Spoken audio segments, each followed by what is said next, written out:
நம் வீட்டுக்கு வானவில்ல கரைச்சு நல்லாவே வண்ணம் அடிப்போம். சின்ன நம் தோட்டத்தில் நட்சத்திரம் பூக்கும் சின்ன சின்ன செடி வளர்ப்போம். இது மாடி வீடு நம் ஜோடி வீடு. அட கோயில் கொஞ்சம் போர் அடித்தால் தெய்வம் வந்து வாழும் வீடு.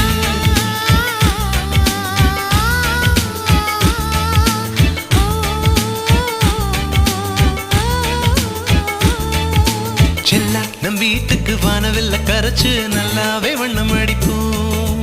சின்ன நம் தோட்டத்தில் நட்சத்திரம் பூக்கும் சின்ன சின்ன செடி